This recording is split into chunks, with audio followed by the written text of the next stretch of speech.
In 2005, the worst natural disaster in U.S. history swamped the city of New Orleans. The most affected by Hurricane Katrina were the city's poorest. It exposed to the world the extent to which poverty exists in America. We must keep America the world's indispensable nation. But he forgot the greatest nation on the face of the earth is after him. This is no way to run the greatest country on earth. The U.S. is the wealthiest country in the world, but also abides the deepest poverty of any developed nation. 1 in 5 children in America are affected. And in New Orleans, the child poverty rate is nearly double. That's a whole lot of kids that are living in poverty. And interestingly enough, 82% of those kids have a working parent. These are working parents who don't have enough of an income level to be able to meet the needs of the family. The problem is believed to be much worse than government statistics indicate, because in many places the poverty line is set well below what people need to survive. A family of 4, 2 adults, 2 children, 2 small children, they define the poverty level as a household income of $23,500. Here in New Orleans, a family of 4 needs $48,000 in household income in order to just get by. That's paying for the basics of housing, food, transportation, and health care. It's not a nickel going toward savings. It's not a nickel going toward college educations. It's certainly not a nickel going toward a vacation at Disney World. And while the scars of Hurricane Katrina are still visible, the issue of poverty is largely kept out of sight.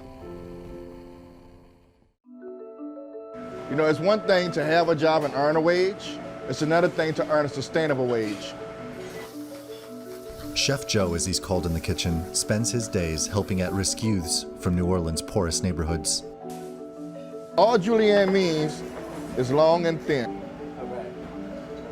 All right? A livable wage means that I earn just enough to live.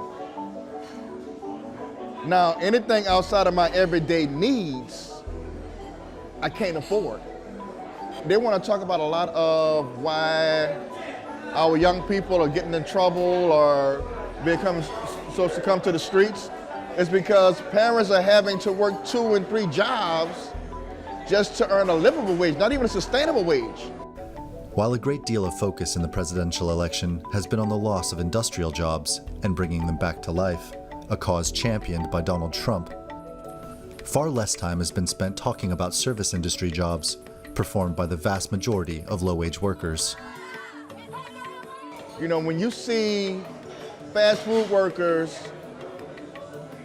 protesting and saying they need $15 an hour, those $15 an hour, depending on where they're at in their cost of living, may just be enough to become a livable wage so that they only have to work 1 job.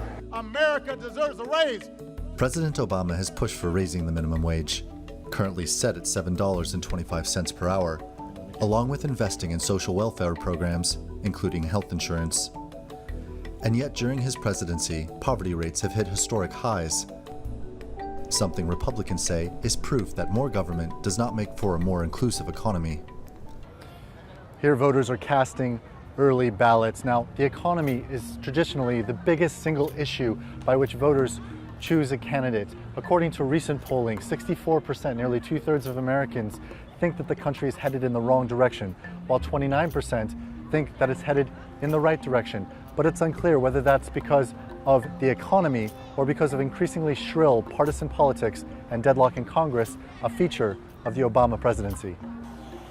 Hy McHenry is on the board of the New Orleans Mission, a faith-based initiative that helps homeless people get back on their feet. He says even local government programs to help the poor just don't work.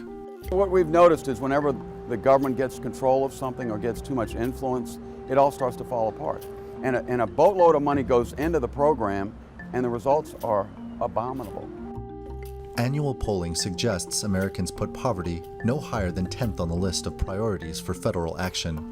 With an election and change of leadership around the corner, some are skeptical whether things will get better for the 47 million people who yearn to reach the middle class, and for many others, the worry that once they get there, they will struggle to remain. Randolph Nogle, The Newsmakers in New Orleans.